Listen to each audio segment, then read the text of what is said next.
So we're here at the fall semester on immunizations and public health that Dr. Kate W. Smith, MD, MPH, is going to present. And here's just a bio sketch on Dr. Smith. I'll quickly read it. Dr. Smith is the current program manager of the Academy DPHA. She obtained her Bachelor's of Science in Nuclear Engineering, her medical degree, and her Master's of Public Health degree before moving to Delaware. I will mention here that Kate is from Australia and I am from Canada. So watch out, the Brits are coming. Dr. Smith has led research projects on foreign and domestic immunization practices, the role of women and sexism in American society, and the use of advanced directives in Delaware. Advanced directive is an end-of-life supplementary legal tool. The results of her research have led to new practices for heat-stable vaccines and high heat cold chain breaks in New South Wales, Australia, and the normalization of end-of-life conversations.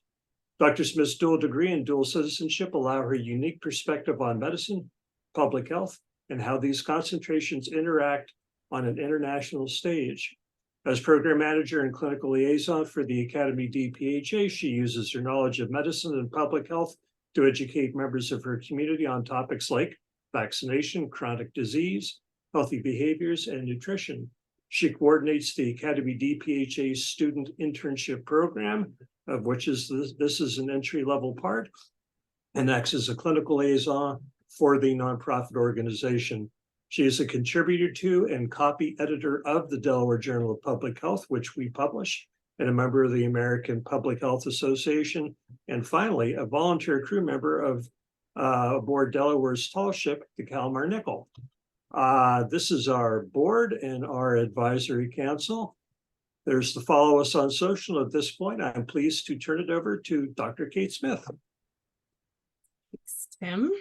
And I'm just going to say again, because there still are a lot of questions in the Q&A. So for people who just joined us, there is no attendance tonight. We're going to take attendance using Zoom. You don't have to do anything. This is all done on the back end for us. You will not turn on your cameras for these sessions because this is a webinar. So please come in your sweatpants and your messy hair buns, and I'd be in it too if I could. So no check-ins needed and nothing like that. Okay, so that's done all of those questions.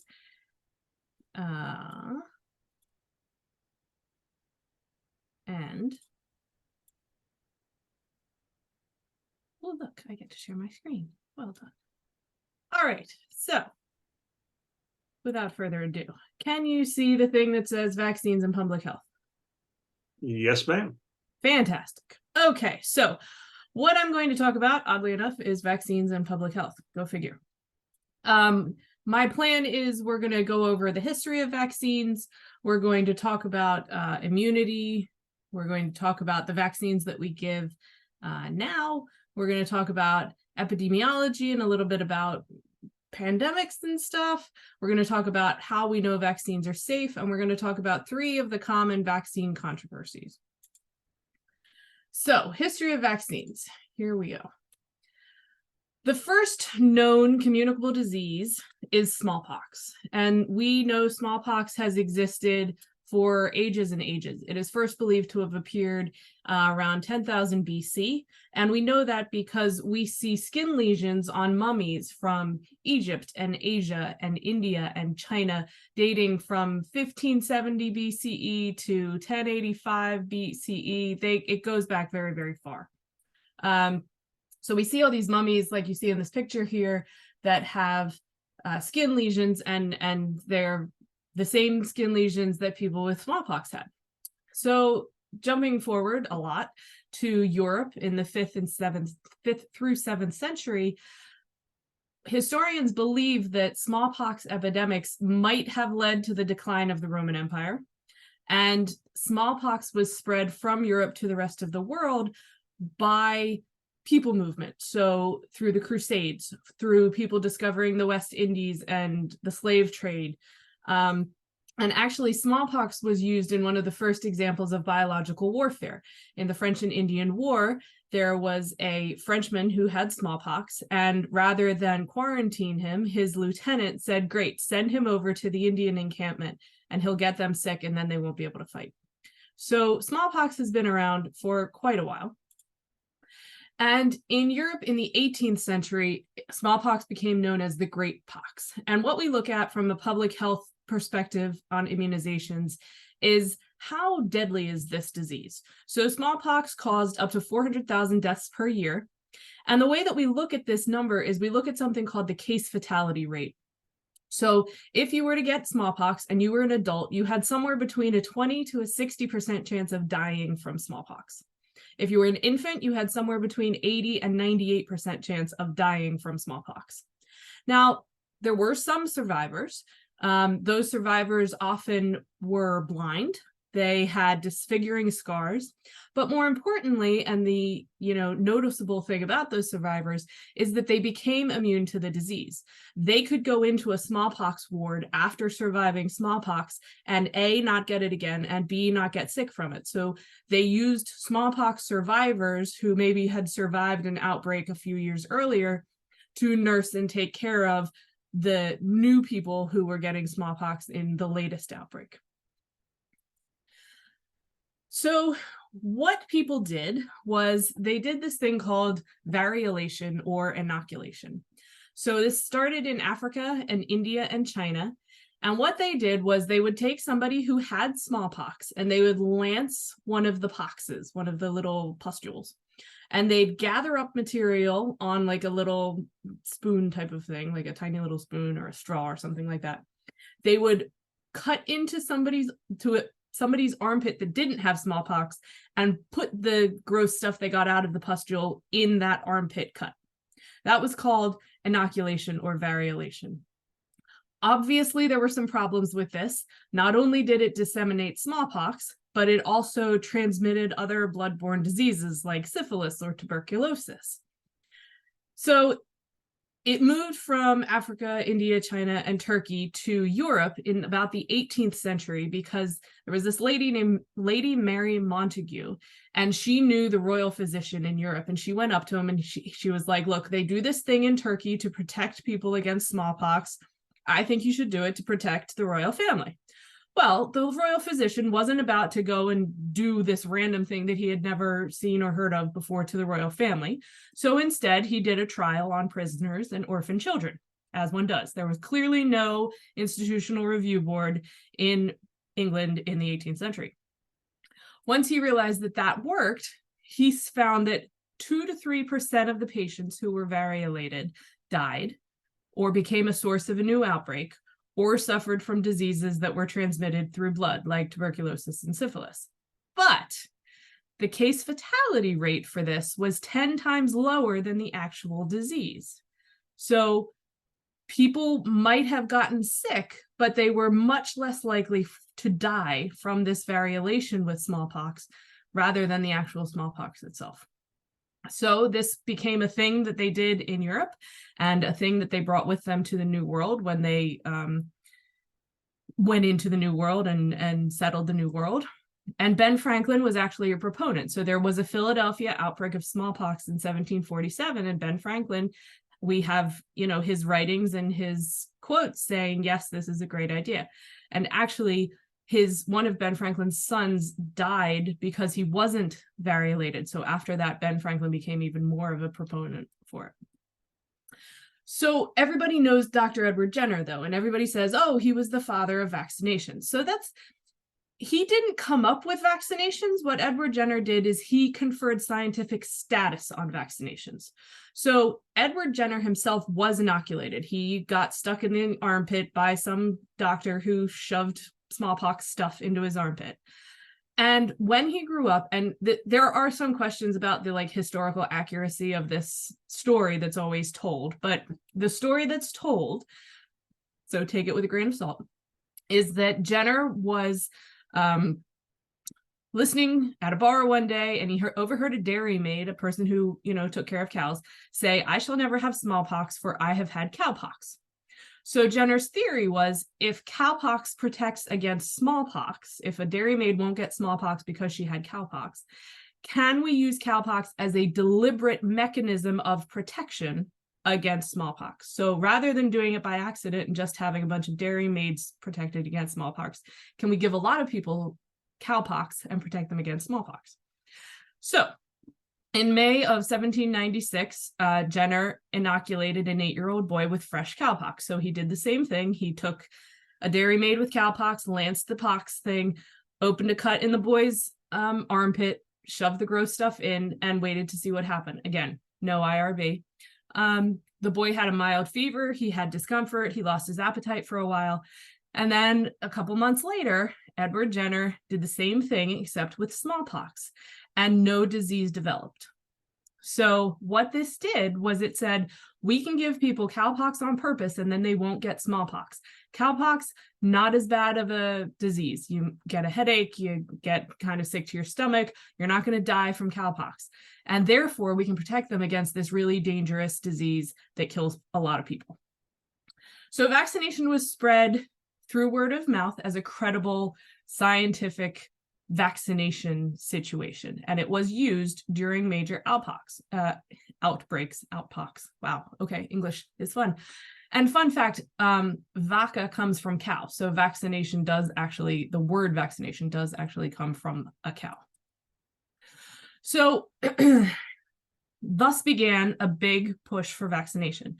So Jenner figures out cowpox can protect against smallpox in 1796. In 1853, Europe called smallpox vaccination mandatory. In 1905, the US Supreme Court ruled that mandatory smallpox vaccinations were constitutional. In 1928, the League of Nations recommended vaccines. In 1948, we started having combination vaccines where you're given more than one vaccine at one time. The polio vaccine is introduced in 1954. More combination vaccines were created and given. And here's the kicker. In 1980, smallpox was eradicated. So the World Health Assembly declared the world free from smallpox, and it remains the only disease that has been completely eradicated from the world due to vaccination. There is no endemic smallpox in the world. There is no wild type smallpox in the world. Any kind of smallpox that we have are lab-based and are used to protect against bioterrorism.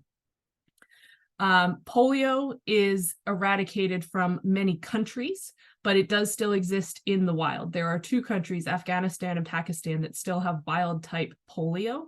But I believe the last time I checked, there were like 4 cases in Pakistan and 5 cases in Afghanistan. We're getting very, very close to eradicating polio from the world. We're not quite there yet. But in terms of prevention, vaccines are one of the most successful and cost-effective public health tools to prevent disease and death. If you don't get the disease in the first place, then you don't need to pay for all the sequela of the disease, all the things that can happen once you get the disease. So that's the theory behind vaccines. So let me tell you a little bit about how vaccines work, all right? So you have an immune system.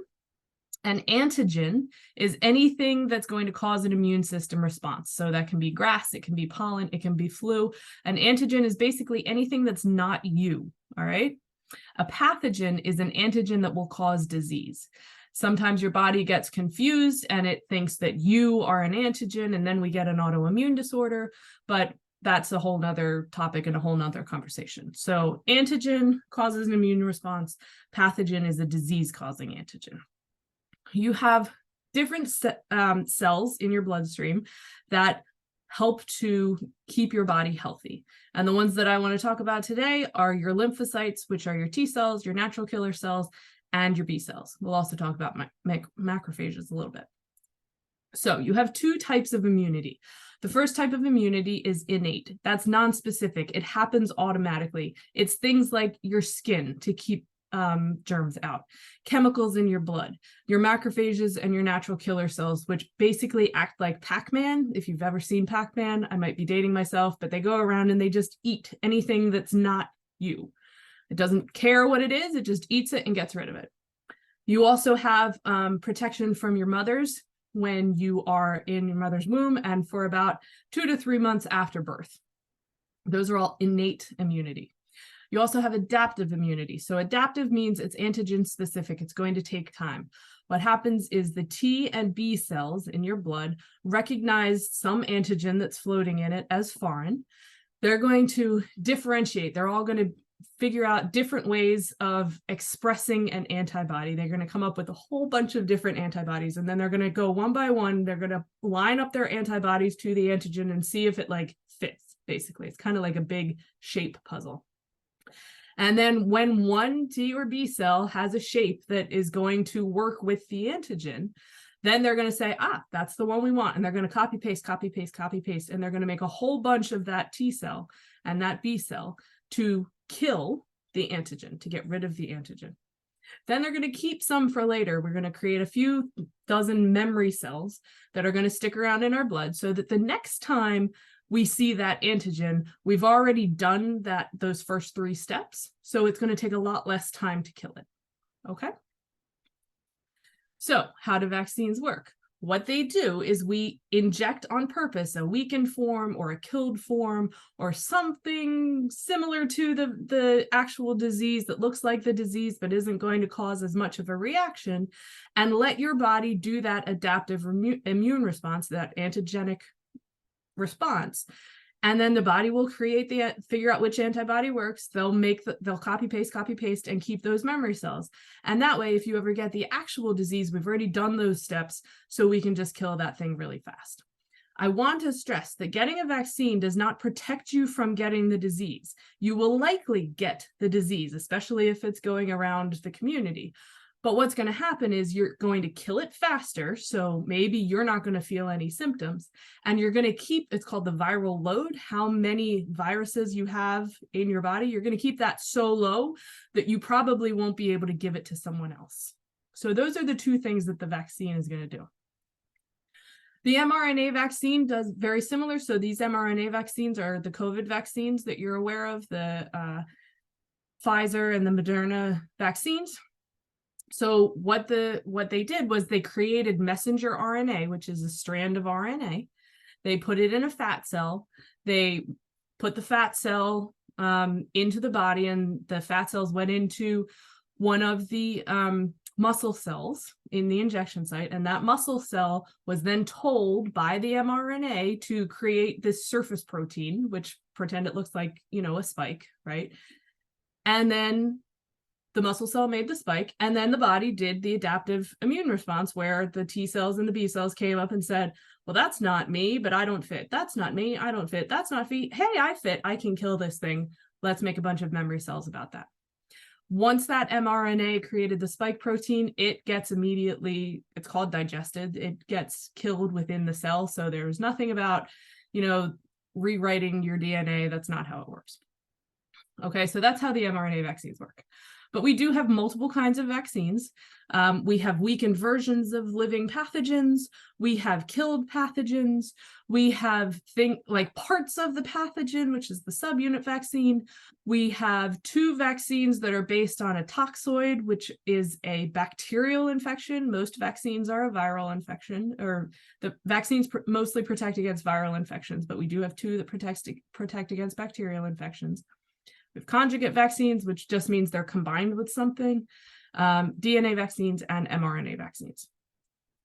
Okay, so all of this means we have a whole lot of vaccines that are available. So this is the immunization schedule, the recommended child and immunization schedule. So anybody age 18 years or younger, this is what we suggest people get as children, which is 17 diseases. It is a lot. I agree. Children from birth to 7 years will be protected against hepatitis A and B, rotavirus, Haemophilus influenza type B, diphtheria, tetanus, pertussis, pneumococcal disease, polio, measles, mumps, rubella, and varicella. So hepatitis A and B will hurt your liver. Rotavirus, when you are a baby, if you get rotavirus, there is a chance that your intestines will do something called telescoping, which is where the intestine goes inside the other intestine. It can lead to big problems. Haemophilus influenza type B, if you or I were to get it, we would get a cold, but if babies get it, it can lead to pneumonia, bronchitis, and needing intubation, which is where we stick a tube down your throat and we breathe for you. Diphtheria is this picture here with the mouth open and the gross thing in the back. So that toxoid grows and you can't breathe through it. If it keeps growing and keeps growing, it'll block your airway. Tetanus is this picture at the top here where this gentleman is stuck in a rictus. His muscles are all tensed up. Pertussis is whooping cough. Pneumococcal disease is a lung disease that can lead to pneumonia. Polio is this picture down here of the kids with the crutches that leads to issues walking and issues with your muscles. The pictures of the rashes up here, the one of the kid's face is measles. The one of the body is chickenpox or varicella. Rubella also looks very similar. And then after you're 6 months of age and older, we suggest yearly vaccines against the flu and against COVID. And when you're a teenager, we also suggest that you get vaccinated against HPV and meningitis, and you have a booster of your diphtheria, tetanus, and pertussis. So these pictures over here are what can happen to your cervix or your penis if you get HPV. Fun times, yeah. There are certain vaccines that are only for certain periods of your life. So the rotavirus vaccine that I was telling you about, which is the intussuscepted intestine where it like telescopes, you don't need that after you're 4 months old because that only happens when you are a baby. For whatever reason, rotavirus does not cause that after you get older. So giving like a year-old person a rotavirus vaccine won't do anything. With HPV, we want to make sure that we give that vaccine before anyone has ever had sex, because once you have sex, then you're exposed to the disease. We would rather you have the vaccine before you're exposed, because then you can create that immunity. And if you are exposed, you can kill it faster, right? It's like putting on a helmet before you ride your bike. You don't want to put on the helmet after you ride the bike. Meningitis type B. We're only going to give that if somebody's going to be living in crowded or close living spaces, like on campus at a college or in a jail or in residential living, that type of thing. So there are certain vaccines that we only give to specific people, specific times, specific places. But in general, this is what we're looking at. Vaccines are not just for children, they are for adults. So once you are an adult, you will have 2 to 4 booster vaccines, depending on you, depending on your life, depending on what you do, and 2 new vaccines. So we have a vaccine now for herpes zoster, which is shingles. We have 2 vaccines for that. And we have a brand new, like not even on this chart, new vaccine for HSV for people over the age of 65. We also, so this chart here is recommended adult immunization by age, but if you have certain chronic diseases, we might also recommend that you get things. So if you're diabetic and you're touching a lot of blood products, we maybe recommend you might get a booster of hepatitis B. Or, you know, if you are immunocompromised, we might want you to get boosted against chickenpox or MMR, measles, mumps, and rubella, or pneumococcal. As you age, you know, all of these things are things that you're going to talk with your doctor about and say, hey, I have this chronic disease. Is there a vaccine that I should get? And the answer is probably yes. So things we now that we're experts on immunology, we need to think a little bit about epidemiology and why we care, right? So this might be, these might be words that you guys all know by now because we've been hearing them for the past 3 years, but an endemic is any disease that is going to exist permanently in a particular region or population. So the flu is endemic. The flu exists in our population, right? The common cold is endemic. We see that often. An epidemic has 2 definitions. The first one is an outbreak that's attacking many people at the same time and might spread. And the other definition is any endemic disease that goes over and above normal. So we can have a flu epidemic if we see more cases of flu than we expected. We can see an epidemic of cholera if all of a sudden people start coming down with cholera. And then, of course, we have pandemic, and that's just an epidemic that is on a global scale. So we saw that with COVID. We also saw it with SARS, with swine flu, with Zika virus. Pandemics are far more likely now in the area of fast transportation, when I can get from California to Europe in, 10 hours, or Africa to the United States in 6 hours. They're far more likely because I might not know I'm sick when I'm boarding an airplane, and by the time I get there, I've just infected everybody in the airplane. But let's talk about that. So certain diseases have different incubation and contagious times. So incubation is the time it takes to show symptoms after I've been infected. And if I'm contagious, that means how long I have to spread the disease to others. So for chickenpox, if I'm exposed to chickenpox, I'll have between 10 and 21 days where the disease is kind of, I don't want to use the word festering, but it's in my body and I'm creating more and more of the viral particles. And then eventually I hit that line where, okay, I've created enough. Now it's going to go out to other people, right? And then I'm contagious for 6 to 7 days. Once I've incubated it and I can start giving it out to people, I can give it away, right? Measles is the most contagious disease. It will incubate in your body for 8 to 12 days. So you won't necessarily know you have measles for up to 2 weeks. And then 4 days before the rash shows up and right after the rash shows up, you are contagious. So 4 days before the rash shows up, you can be contagious without knowing that you have measles. And with measles, 90% of your unvaccinated contacts are going to get the disease. So measles was declared eliminated from the United States in 2000 due to vaccination. There is no endemic transmission in the United States. But a couple of years ago in 2016, we had an outbreak of measles at Disneyland and an outbreak of measles in California, and we came really close to losing that declaration.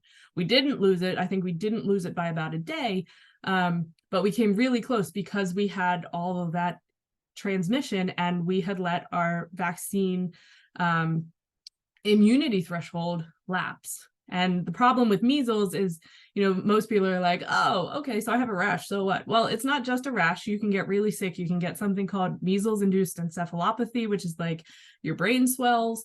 And the other problem with measles is if you get measles, it will negate your immune system. It will entirely rewrite your immune system. So you're basically kind of starting fresh without any kind of immunity to anything if you get measles. So we don't want that to happen. So vaccines, the incubation period could be all you see. You start to incubate it, but because you've had the vaccine, you kill it faster. You don't have to finish that incubation period and you're never contagious. That's the goal. So we also look at something called herd immunity. Some people call it community immunity, which while it rhymes, it's really long. It basically means when there are lots of people who are immunized against a disease, there is very little opportunity for outbreak. So this is the way that we take care of people who can't have vaccines. Infants, they get a lot of vaccines, but they don't start until they're 2 months old. So the very, very newborns, the only vaccine that they get is the hepatitis B vaccine at birth, and then the next vaccine is 2 months away. So if they get exposed to something before that, they don't have the immune response that will help them get past it. Pregnant women, we don't tend to test medical things on pregnant women. We tested the COVID vaccine on pregnant women kind of by accident. Like women of childbearing age were given the COVID vaccine and then they realized they were pregnant. And so we followed them to see about safety. But it's not something that we went out and said, oh, you're pregnant, let me give you this vaccine, until we did that accidental one. If you're immunocompromised, you might have gotten the vaccine, but now it's no good because your immune system is shot. If you have an allergy to something in the vaccine, we're obviously not going to give you that vaccine. But the more contagious a disease is, the higher that threshold needs to be. So if I'm trying to protect a community against measles, I have to have somewhere between 92 and 95% of that community immunized to be able to stop measles in its tracks. And I'm going to try and show you this link. Right, so these little red dots are flying onto the screen. Hopefully you can see it. And these are looking at the different vaccination rates, right? So one little red dot, and all of a sudden, all of the community has this disease, whatever it is. But the fewer yellow, meaning the more gray, the gray is the people that are vaccinated, the more gray that we have in these communities, the less likely it is that the disease can even take hold. You see that the disease completely didn't take hold in this one here. It didn't take hold, and you're seeing more and more red dots try and take hold, and it's just not happening. So this is the goal of community immunity or herd immunity, where the more people that we have that are vaccinated, that are blue, the less likely it is we're going to have a whole lot of people who are red or who are infected and are sick. Okay. All right. Where am I here? Okay. So once vaccines were brought to the public, once they were invented, the number of cases of disease and the number of deaths due to disease went way, way, way down. So you can see that diphtheria, we had previous to 1943, we would have thousands of cases a year and thousands of deaths. After the vaccine in 1943, we've had 0 cases and 0 vaccines due to diphtheria since 1943, as of 2004. With measles, we only had 55 cases, but we had no deaths. With mumps, we've had cases, but no deaths. One of the things that vaccines do is it decreases your amount of viral load, which means you might show symptoms, but you're not going to die from it. They're not as bad. We see that a lot with the flu vaccines. You might show symptoms of flu, but it might kind of look like a common cold rather than flu. So while we know that people have cases of these things, they are nowhere near as bad as they were without a vaccine. Okay, this is just kind of that same thing, except in picture form. So in the 1900s, before vaccines, we had a whole lot of cases of all of these things. And then with vaccines, as of 2010, far, far fewer. Okay, so now you're going to ask me, well, if they're so amazing, why do I need to keep getting them, and why do I need booster shots? So sometimes we need an additional dose of a vaccine to boost the system. Remember those memory cells, they stick around in your blood, right? If enough time has passed since you were vaccinated, those memory cells might be like relegated to a dark corner somewhere. And if you get a disease, for example, tetanus, that disease can spread a whole lot faster than those memory cells can be brought out of storage. So we want you to get a booster so that you have those memory cells ready to go if needed, because that disease moves so rapidly and can cause such a big deal when it does. So we see that in tetanus, in pertussis, which is whooping cough, kind of in the flu. So pertussis, we see numbers of pertussis in newborn babies, and they're getting it from their grandparents who haven't had a pertussis booster in a while. So the babies are getting whooping cough because their grandparents are giving it to them because their grandparents had it. So again, if we give the grandparents the booster, then the newborn babies won't get the pertussis. It's kind of similar to the flu shot. We want you to get the flu shot every year because we use different strains of flu every year. We look at what happened in the Southern Hemisphere in their flu season, and then we say, okay, this is probably going to be similar to what we see. So we're going to use strains A, B, C, D, C, and D in our flu vaccine. And we're going to hope that it's a good match, meaning the strains in the vaccine are going to be effective against the strains that are, in the world. Sometimes we guess well and it works really well. And sometimes we guess very poorly and it doesn't work well at all. But even so, no matter what flu vaccine you get, you are going to have some protection. It just might not be amazing protection. If the disease, however, is a slow moving one, then the immune system memory cells that already exist are going to be fine and be able to take over before the disease takes hold and increases its viral load. So that's why we have some diseases that need booster shots and some diseases that do not. So then you're going to ask me, well, how do we know if they're safe? Well, my answer is because we test them a lot. The vaccine life cycle starts as basic research. I have a question. Hey, I think a vaccine like this will work. I do some tests. I do some preclinical studies. So maybe I do them in eggs or in mice or in, something like that to see if my idea has merit. If so, I'm going to submit something called an investigational new drug application. If that application is approved, then I can start doing clinical studies and trials. So what we look at in clinical trials is we have different phases. So the phase 0 is between 10 and 15 subjects. These are all adult subjects. And I'm looking at what does the drug do to the body? What does the body do to the drug? How is the drug absorbed? How is it distributed? How is it metabolized? How does it get out of the body? You know, does it come out through your sweat? Does it come out through your urine? Does it come out through your poo? You know, any of those things. Once I have a good handle on that, then we move to phase 1. That is a screening for safety. So I take somewhere between 20 to 100 healthy volunteers, healthy keyword, and I look at, is the vaccine safe? Does it work? Does it do what I want it to do? Are there side effects? What might those side effects do? How, you know, I also look at the size of the dose. How much is going to be helpful? Is there too much that I can do? Is there not enough that I can do? All of those things. Once I've come up with common side effects and a safe dosage, then I move to phase 2, which is several hundred volunteers. Again, this is still healthy people, all right? And they're still adults. They're looking at efficacy. Does it do what it's supposed to do for a large number of people? So phase 2, I might be looking at more than one ethnic group. I might be looking at men and women. I might be looking at multiple ages. I'm looking for side effects, but now it's like, okay, which ones are the common ones, the ones that happen to everybody, like redness and irritation at the puncture wound, but also I can start to see some more uncommon side effects.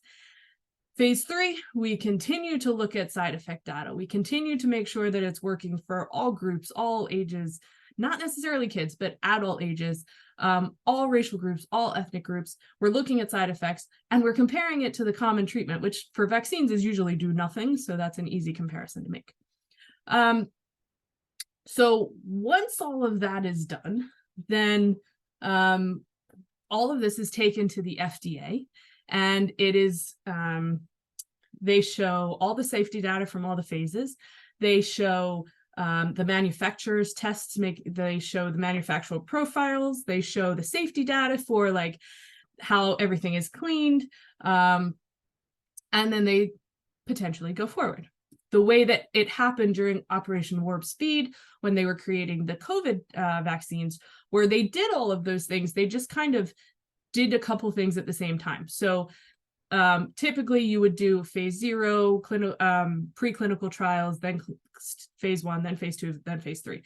For Operation Warp Speed, what they did was they did preclinical trials and phase 1 trials kind of at the same time. Once they had a really good preclinical vaccine candidate, they did phase 1 trials as soon as they had that and let those run.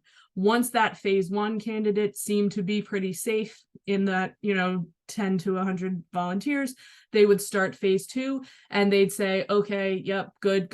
All right, let's start phase 3. And then at the beginning of phase 2, they'd start doing the manufacturing. Once they said, oh, we've got a pretty good idea here, let's start manufacturing this so we're good to go.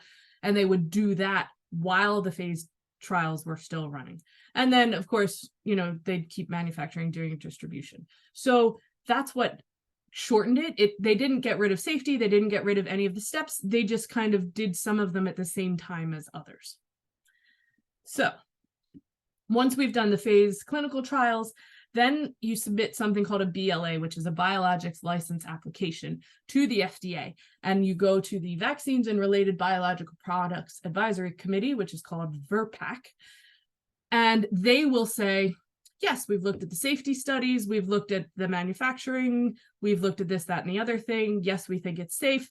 They will give their recommendation to the FDA as a whole, and the FDA will say, yep, this is approved. This new vaccine is approved.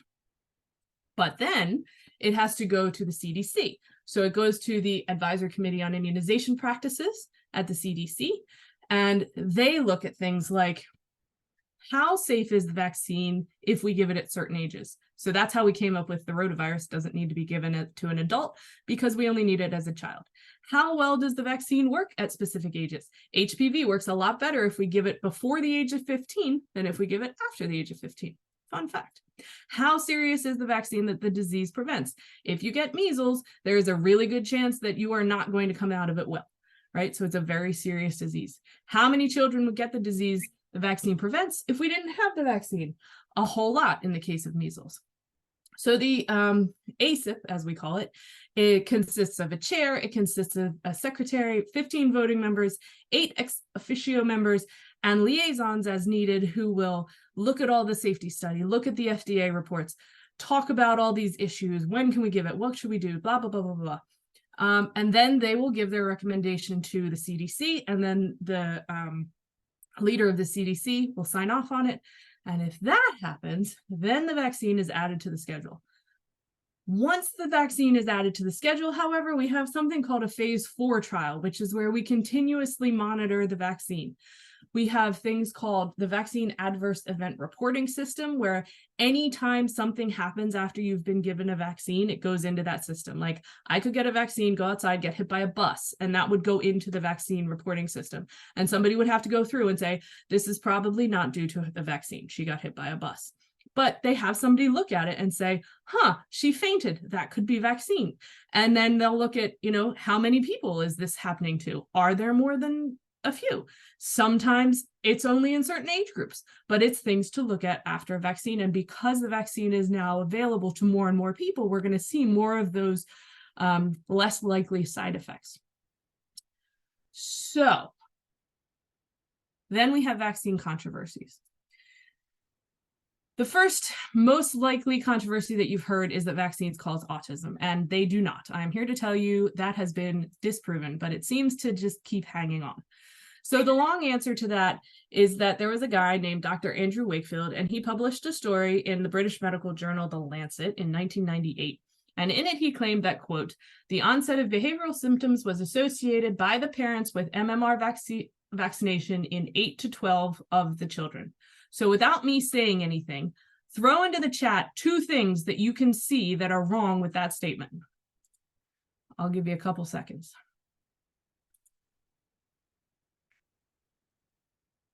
Let's see.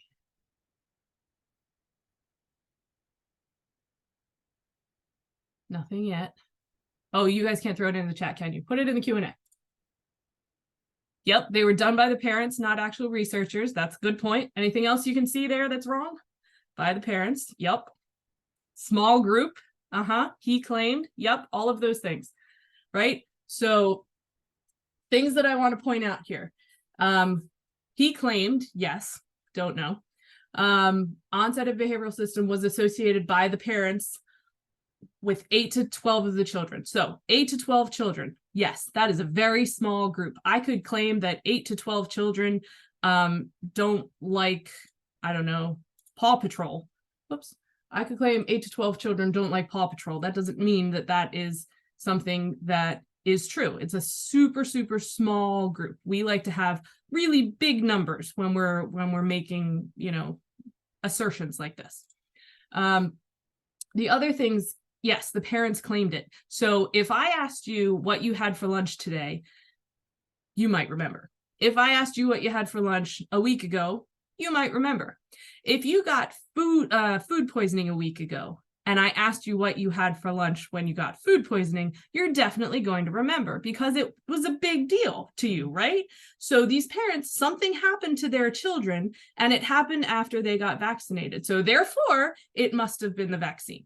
Okay, so that's the thought process behind that. This was actually the most damaging hoax. My goodness, I'm just all over the place here. This was the most damaging medical hoax of the last 100 years. Why? Wakefield ended up that Wakefield had manipulated evidence. So yes, we had reports of 8 out of 12 children. It was retrospective data, which we just talked about. What Wakefield and his co-authors did was they found bowel symptoms, they did endoscopies, and they did biopsies, and they found something called autistic enterocolitis. So it did suggest a connection between autism and gastrointestinal issues, but it didn't prove any kind of an association between the MMR vaccine and autism. Wakefield had a press conference before the journal article was even published, where he, quote, thought it prudent to use single vaccines instead of the MMR triple vaccine until the triple vaccine could be ruled out as an autism trigger, which nobody had ever suggested that it was an autism trigger. It caused a major health scare in the United Kingdom. So, pausing that, correlation does not imply causation, okay? Here's an example, and I've got lots of them. In the late 1940s, before there was a polio vaccine, before we knew what caused polio, public health experts saw that polio cases increased with the consumption of ice cream and soft drinks. So ice cream leads to polio. So doctors said, all right, I suggest you stop eating ice cream. That way you won't get polio. Can you see something wrong with this? If you look at this graph, what else might possibly be happening when polio is high? I'll give you a hint. It's summer. What else happens in the summer? Oh, people eat ice cream. Polio outbreaks were more common in the summer when people naturally eat more ice cream. So it wasn't that ice cream was causing polio. It was that summertime is more likely to see polio, and summertime is also more likely to see people eating ice cream. That is considered a confounder. So just because two things are correlated does not mean that one is causing the other.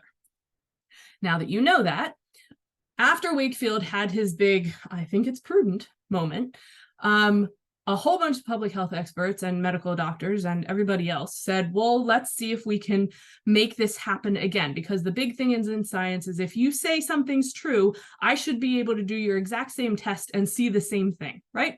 So what they did was in 1999, they did a study of 500 children and no connection was found between the MMR vaccine and autism. In 2001, they did a study of 10,000 children with no connection. In 2002, they did a study of 537,000 children and found no connection. Do you see where I'm going with this? They've done study after study after study. They've done meta-analyses. They've looked at a review of multiple studies. They've looked at children who have autism and their siblings, both of whom received the MMR vaccine, and found no link to autism in any case in any of the studies.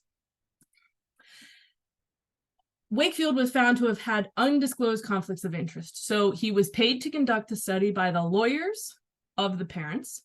He received 55,000 pounds from lawyers seeking evidence. He had applied for a patent on a rival single vaccine for measles, so not the triple vaccine, but the single vaccine. Eventually, his co-authors withdrew their support for the interpretations of the paper.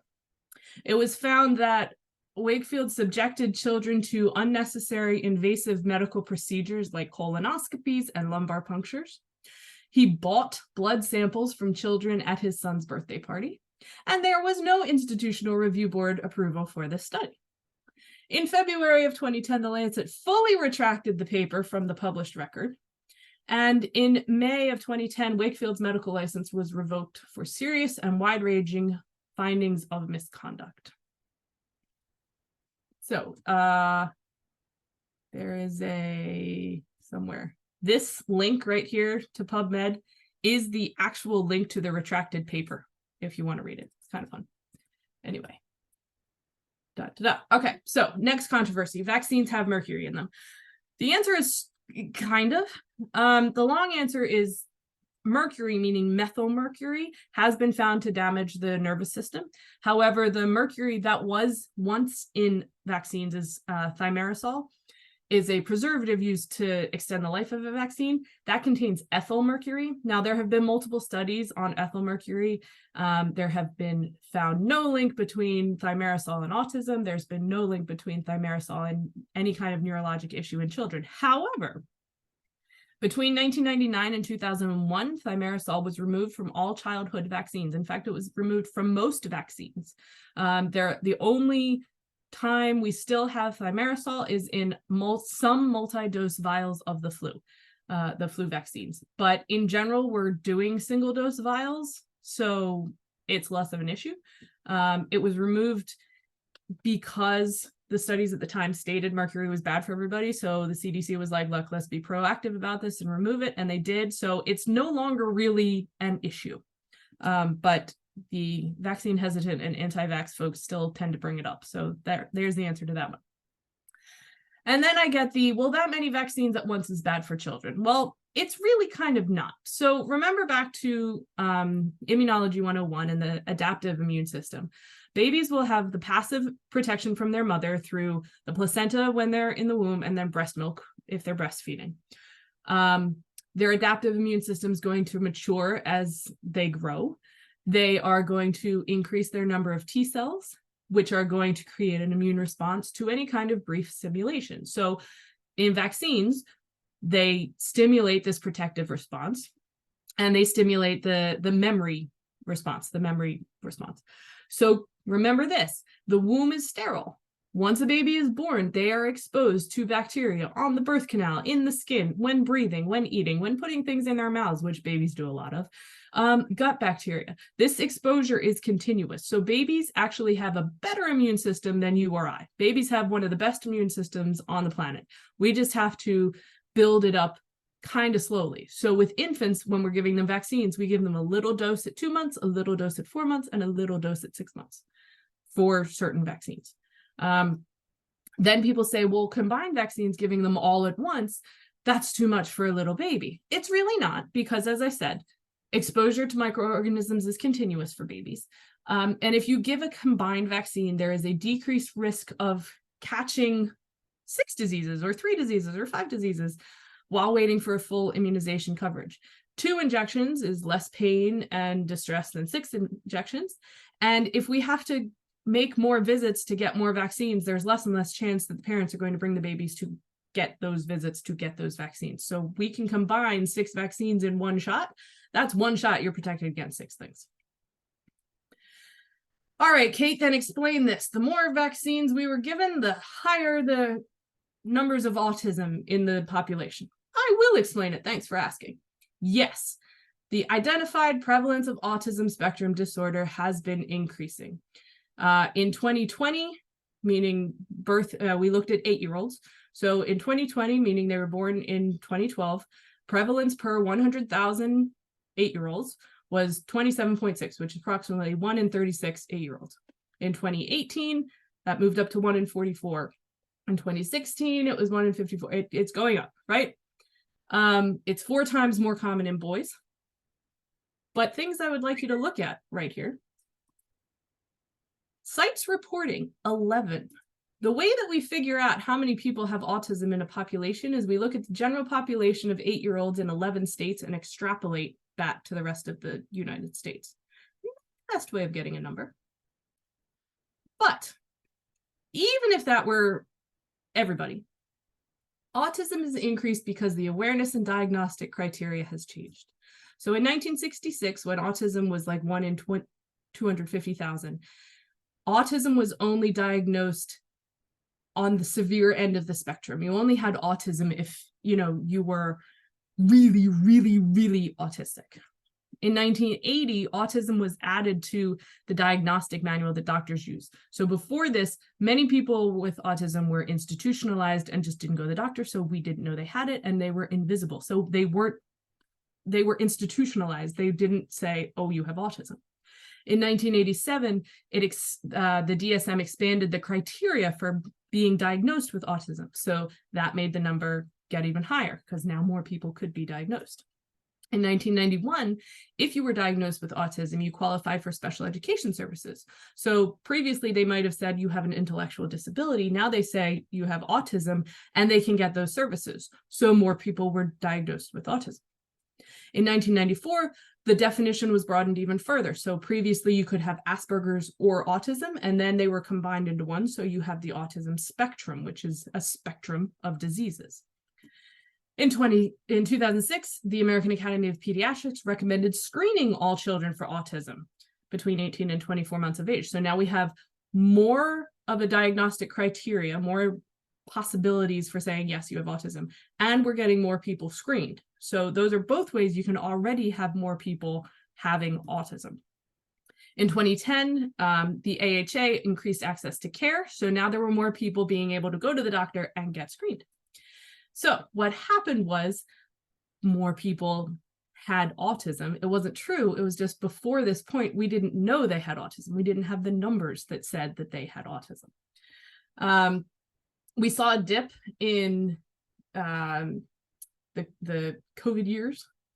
But in general, we know that people have had autism for all of history, and it's just now that we're catching them all because people are going to the doctor more and because we have a better idea of what autism actually is.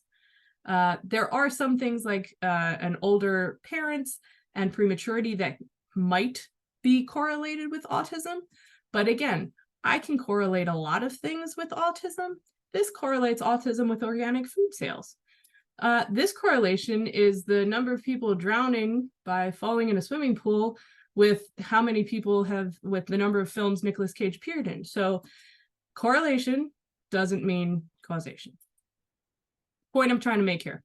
Vaccines are backed by science. They do have to pass very stringent trials before they can be regulated for use. They are continuously monitored after they're licensed. None of the vaccines marketed to children contain mercury. Infants and young children are going to be safer if they follow the schedule that all of these doctors and physicians and researchers have come up with than if they go off on their own. And vaccines keep communities healthy and protect some of the most vulnerable people in our society. These are other resources. If you're interested in the history, I highly recommend the History of Vaccines because it's just a fun website. But before I leave, I do need to tell you how I got to here. So I did get my bachelor's at Penn State in nuclear engineering, and my plan was to go into nuclear medicine and do like radiation and figure out how much of a nuclear radiation blast you needed to point at a cancer nodule to kill it. Then I decided to get my actual MD instead. So I went to school in Aruba. Fun times. The beach is not a great place to study for me anyway. And I did my clinical clerkships in Atlanta and Chicago. I got a master's degree from Arcadia, which is in Philadelphia. I did an international internship in Australia because I have Australian citizenship, and I studied cold chain breaks, which is where vaccines usually have to be kept either refrigerated or frozen before you can use them. So what happens if the power goes out, like in a heat wave or something like that? So I looked at that, and then I came to the academy, and I've done a whole bunch of stuff since, and that's how I got here today talking to you fine folks. So that's it. Let me stop my sharing, and we'll go from there. That was a lot. Tons of it. Wow. Thank you, Kate. Sure. The questions were coming fast and furious.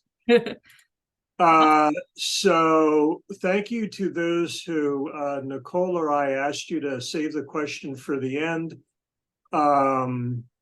If you can, all right, so one of them is, can you please talk about RSV vaccine for adults? Yeah, so there are two RSV vaccines. RSV is respiratory syncytial virus. They are approved for people the age of 60 years and older. So a lot of diseases affect people at the beginning of their life and the people at the end of their life a lot more than they affect healthy adults. So two new vaccines for people age 60 or older, RXV and Breezvo, I don't know, it's by GSK and one's by Pfizer. RSV can cause pneumonia, it can cause bronchitis, it can cause serious respiratory disease in older folks and also in babies.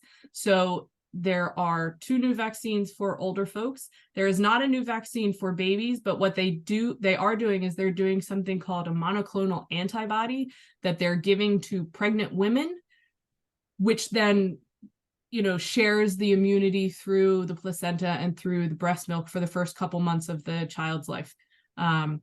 Because we are seeing a lot of babies, you know, have to be intubated and have people breathing, you know, machines breathing for them because they can't breathe because they get this horrible disease. So yes, two new vaccines for older adults, new this year, new like a month ago, 2 months ago, I think.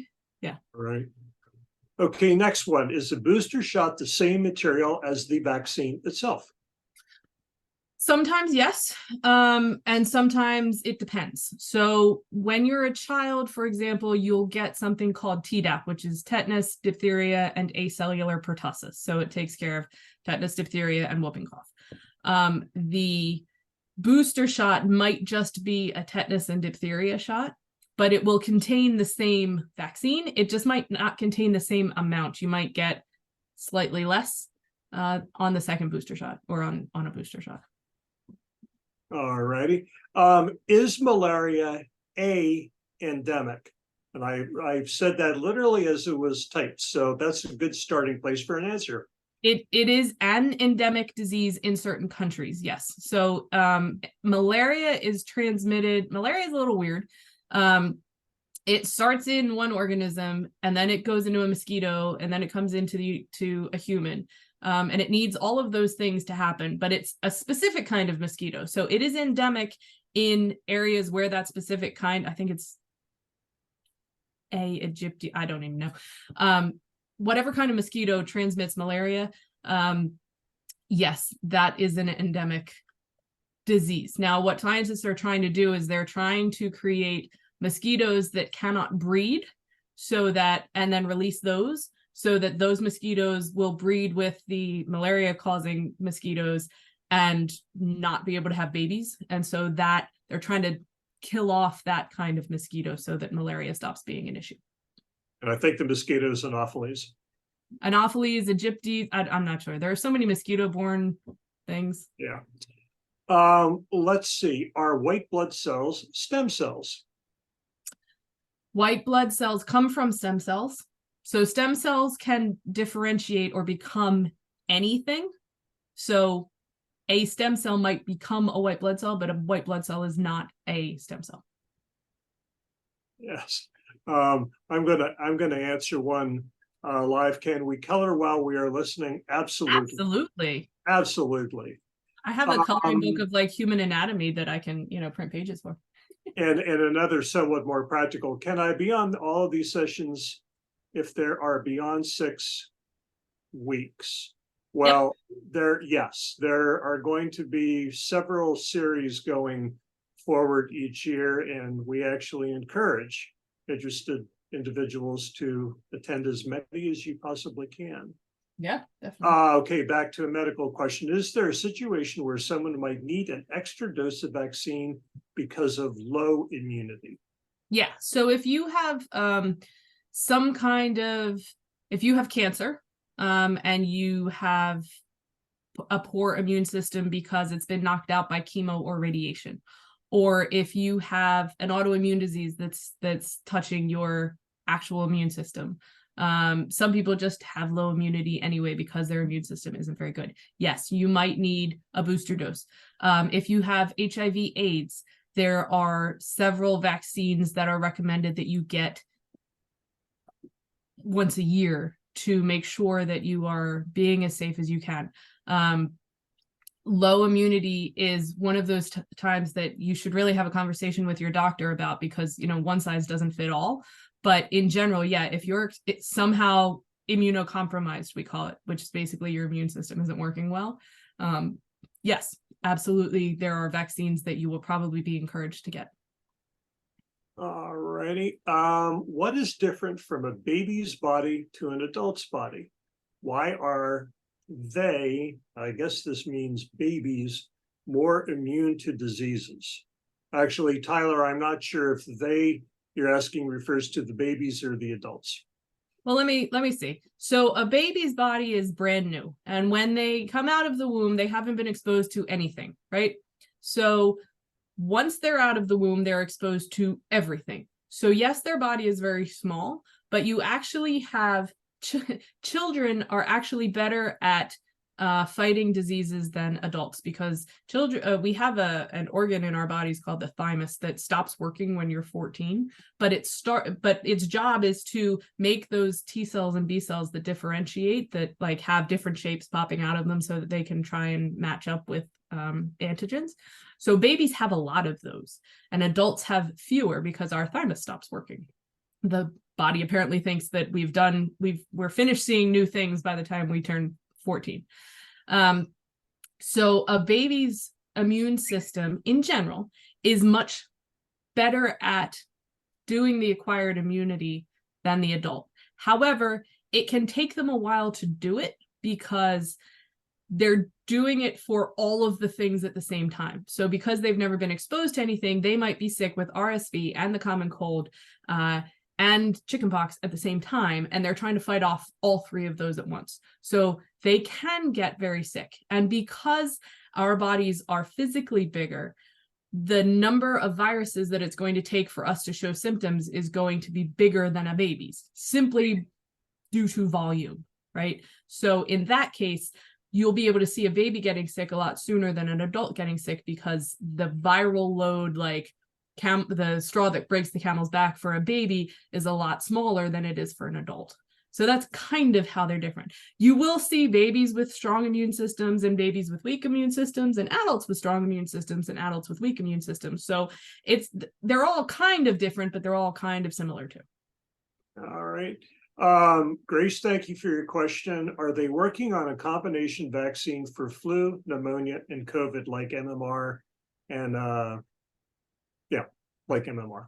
I don't know if they're working on a combination vaccine for that. There is talk of a universal flu vaccine. They're trying to use the messenger RNA technology that they used for COVID to come up with a universal flu vaccine. So universal vaccine for flu is tricky. So there are different strains of flu, and they're all just a little bit different. So if you think of the COVID vaccine, everybody was really worried about whether or not the vaccine would still target the spike protein, right? So on a flu virus, you have the same type of thing. It's not a spike protein, but there's a little offshoot on the virus, and then there's a thing on the top. And all of the flu viruses do, target the thing on the top, and they're trying to get it to target the little spike bit that like presents that thing, because that spiky bit is the same on all the flu vaccines. So if they can figure out how to get a vaccine to target that spiky bit, then we get closer to a universal flu vaccine. Whether or not we can get something that targets or does a combination of RSV and flu and pneumonia and whatever is a matter of figuring out. So the first thing that we have to do with a vaccine is say, okay, does it work in the body? Does it do what we want it to do? In order to put it into a combination, we have to do another study where it says, do they work the same way if we put them both together, or does one cancel the other out? So once we have something for flu and RSV, then we got to put them together and see if they work. They've already had to kind of do that because we are coming into respiratory disease season. So they've had to say, can I give a flu vaccine at the same time I give a COVID vaccine, at the same time I give an RSV vaccine to somebody who's over the age of 60? Will they work the same way, or will things mess up? Do we have to wait maybe a month in between? So all of those questions need to be answered before we can get a combination vaccine for anything, really. Let's see. There was a follow-up question from Andrew.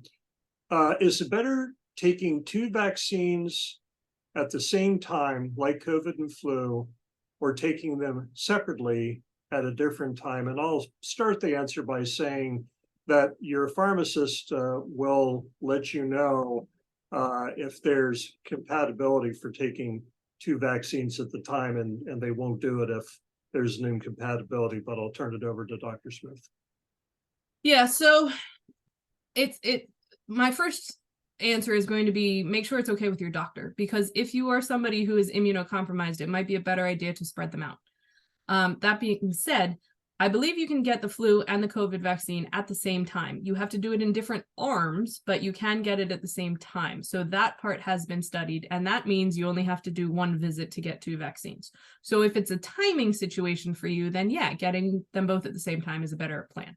You might get a little bit more sick than you would have. So the way, everybody says, oh, you can't get the flu from the flu vaccine, and that's very true, but you might feel icky after you get the flu vaccine because that's your body doing what it's supposed to do. Like, the viral load has gone up, you've gotten the vaccine, it's going to create the same type of situation, but your body's going to kill it, right? And in order to kill it, your fever has to go up mildly, and you're going to feel kind of snotty for a bit, and then your body's going to figure it out and kill it and get rid of it. It's not the flu, it's a response to the vaccine. So you might have that response. If you get more than one, you might have a little bit more of a response.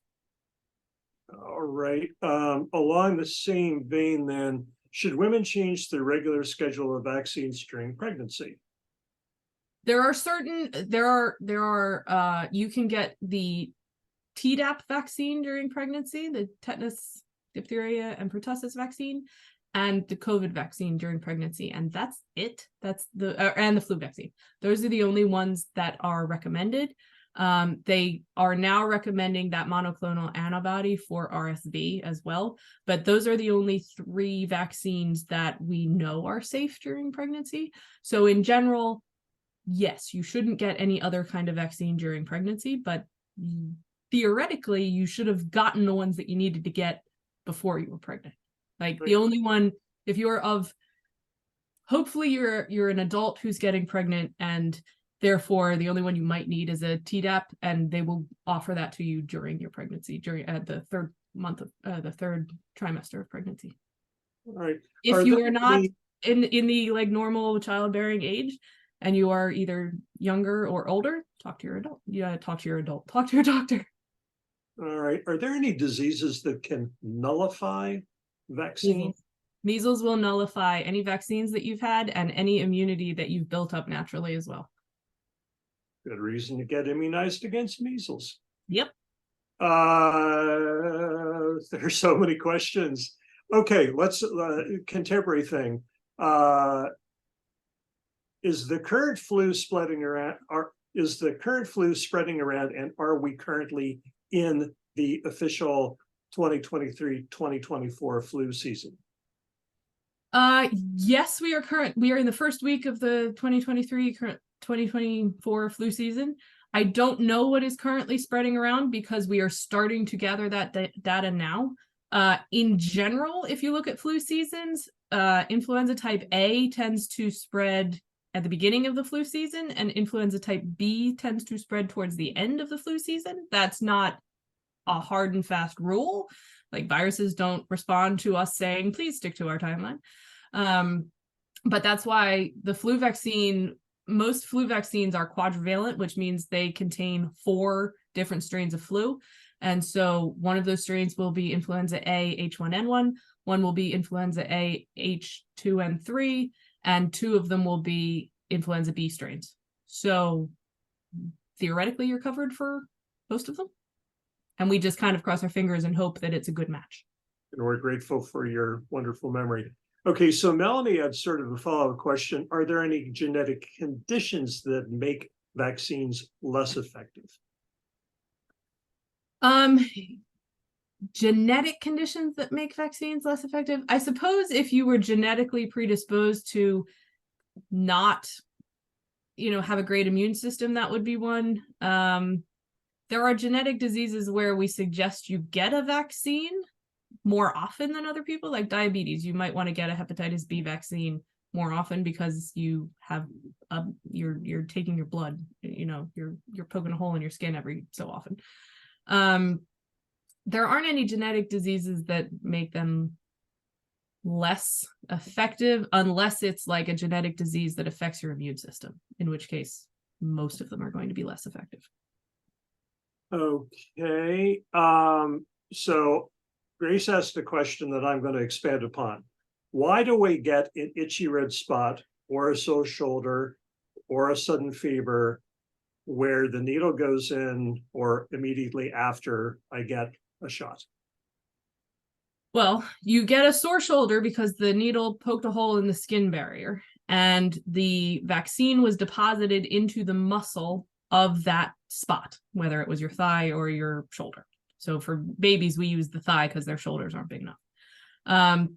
And that's kind of where the vaccine starts to act. So the vaccine will enter the muscle cells to make this, presenting thing, whatever is presenting in the case of an MMR vaccine, or it will go to the muscle cells, and the cells going around the muscle cell will come from other parts of the body and go to that spot and try and fix the poke in the skin, like with your platelets and stuff.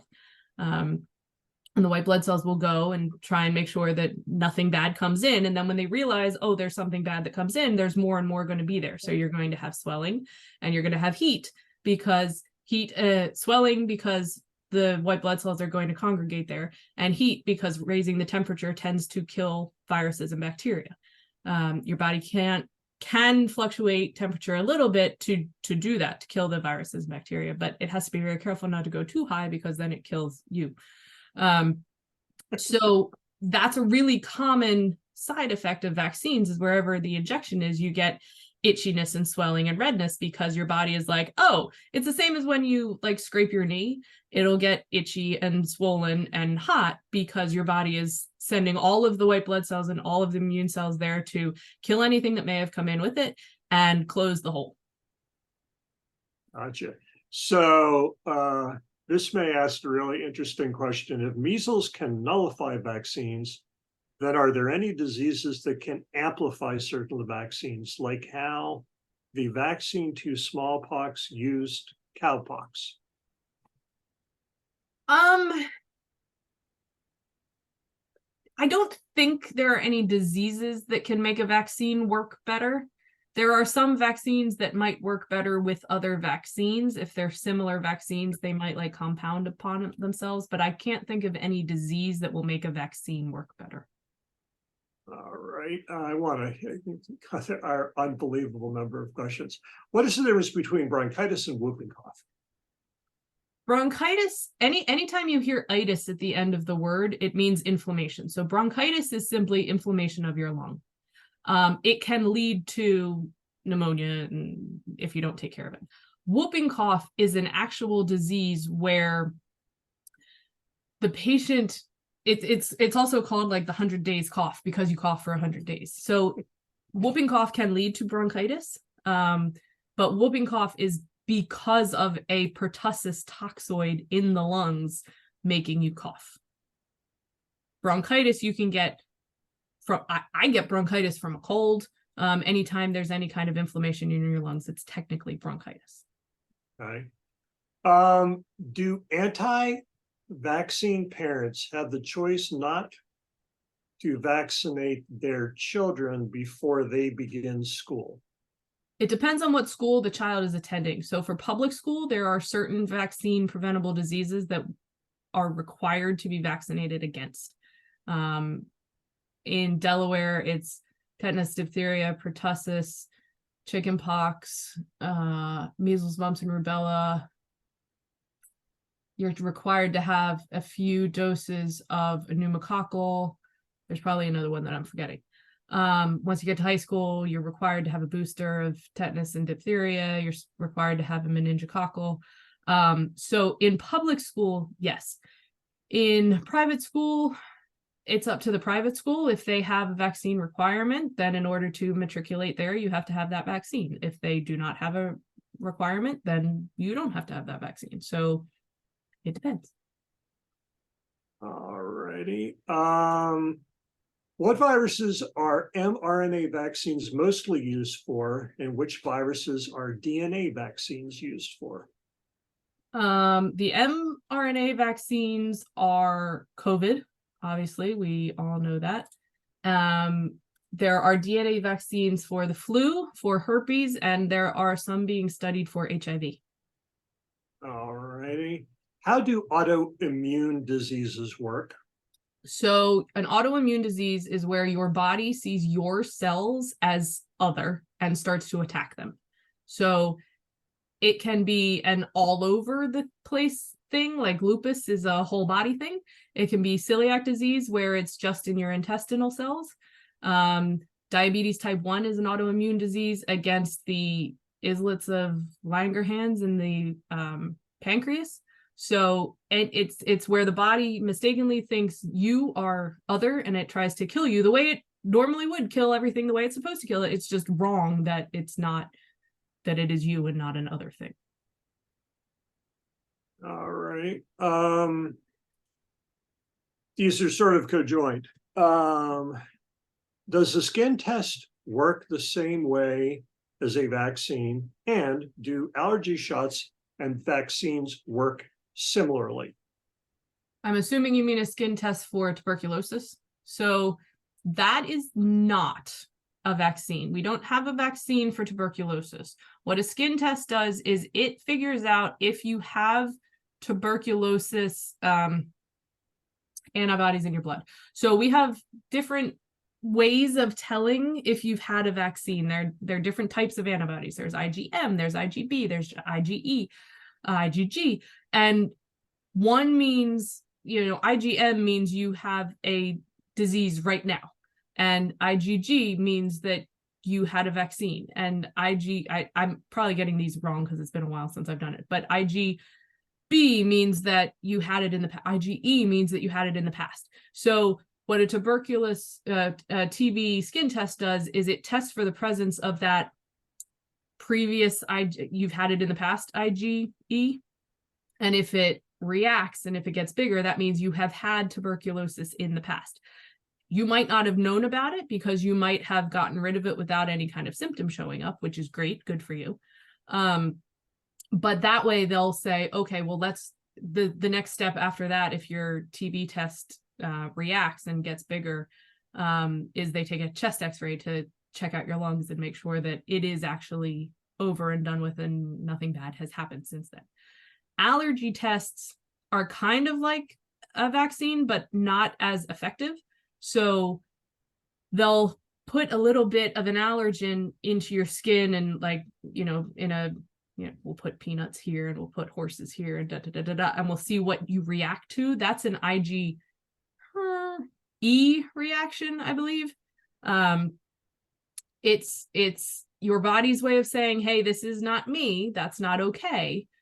It's just an allergy is like over and above, like your body's like, that's not me, I'm going to war.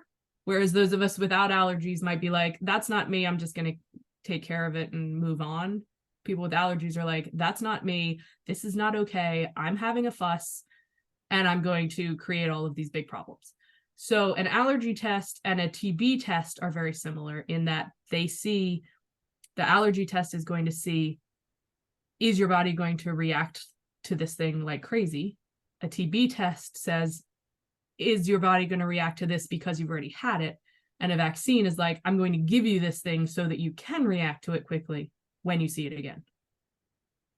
All right. How's your energy level holding up, Kate? Great. All right. Let's go for about 5 more minutes. Animals are routinely vaccinated for rabies and Lyme disease. Would these possibly be added to the routine for humans? Rabies, probably not.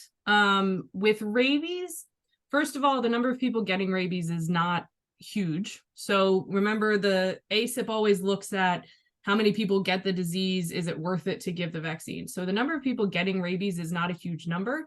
And the rabies vaccine is effective if we give it after somebody's been bit, but before symptoms happen. So what happens is if you get bit by a dog or a raccoon or something, and there's no record of whether or not that animal has had a rabies vaccine, you will be given a rabies vaccine. As long as that vaccine gets to you before you start showing any of the signs of rabies, it's going to work. The problem is once you start showing the signs of rabies, that vaccine is no good and you will die of rabies. So no, rabies will probably never be on the vaccine schedule, simply because there aren't a whole lot of people getting bit by rabid animals, mostly because we've given the vaccines to the dogs and the cats. So there's less of a chance of, those are the animals that are near us the most, so there's less of a chance of us getting it. What was the other one? Lyme's disease. That one might be. As climate change happens, the habitat for ticks and things that give us Lyme disease is coming down to where we all live. So maybe, I wouldn't say no, but there is not a Lyme disease vaccine for humans that I'm aware of just yet. So we would have to make one first, but it's possible. It could be. All right, hold on. I'm just answering your question. Could a medical professional inject a vaccine too far into a patient's shoulder or arm or whatever? I've had a nurse give me a flu vaccine and it felt like she was digging for bone. So, I mean, in general, no, the needles aren't quite long enough to go too far. If you hit bone, you've gone too far. And if you hit bone with a needle, it's not going to do anything more than hurt. So it's, the point in giving it in the arm is it's a big meaty part of your body. So there's a lot of muscle to take it. The point of doing it in a baby's thigh is it's a big meaty part of the body to take it. So if they do hit bone, they just have to back off a little bit. There's not really a too far. All right. Now, that's for intramuscular vaccines. There are occasionally things that have to go subcutaneously, but those aren't vaccines, so wouldn't worry about that. That just means like right underneath the skin. The tuberculosis, the TB test is subcutaneous. It just goes right under your skin. I too have had one immunization that I thought they were going for bone. Yeah. Are there any supplements such as vitamins or other natural products that improve the efficacy of vaccination? There is some thought that vitamin D improves your immune system. I don't know what studies people are quoting when they say that. It can't hurt, but it has to be the right kind of vitamin D. So it's the go outside for 15 minutes and stand in the sun kind of vitamin D that works better. But again, much of that is anecdotal. There are some studies. So maybe if you have a healthy immune system, I think that's probably the best bet. All right, last two questions. First, a clinical one. If children are better at fighting diseases, then why do they die easily from diseases? Well, they died from diseases a lot pre-vaccine because they couldn't get well fast enough. They couldn't kill the things fast enough to get better. So when you get sick, it's kind of a balance. The disease, an effective disease will get you sick enough that you feel like blah, but not so sick that you die quickly. Because if you die quickly, then there's no way that the disease and the virus can propagate itself. So when we see diseases like Ebola, people get it and half of them die, it goes really quickly, it kills a lot of people, but it finishes fairly quickly if we can contain it. The common cold has a great niche because it makes you feel like poo, but you can still go out and see people and talk to people and sneeze on them and, get your germs all over the place. So the viruses want you to get sick enough that you can still go outside and they can, live longer, but not so sick that you die quickly. With children, it's a little bit more complicated because they're busy making immune response to everything that they breathe in, anything new. You and I have seen all the air particles already. So we've already got the immune system that's against air. We've already, put questionable things in our mouths. We've already, eaten poo. I'm sorry, everybody's done it. It's gross. Let's move on. But we've already done all of that. So we don't have to create that from scratch. Babies are creating them from scratch and doing that acquired immunity thing. So they're doing that for everything. So if they get sick on top of that, it might be too much for their immune system to deal with, which is why we give them the vaccines, which is a killed thing that can't cause disease or a part of a thing that can't cause disease, so that they're not going to get super, super sick, but they're still going to have the immunity for it. All right, last question, and this is off clinical and purely onto your experience. What is the main difference between going to medical school in the Caribbean versus medical school in the United States? So when you go to school outside of the United States, you're considered a foreign medical graduate, and there aren't any different tests that you have to take, but you do have to,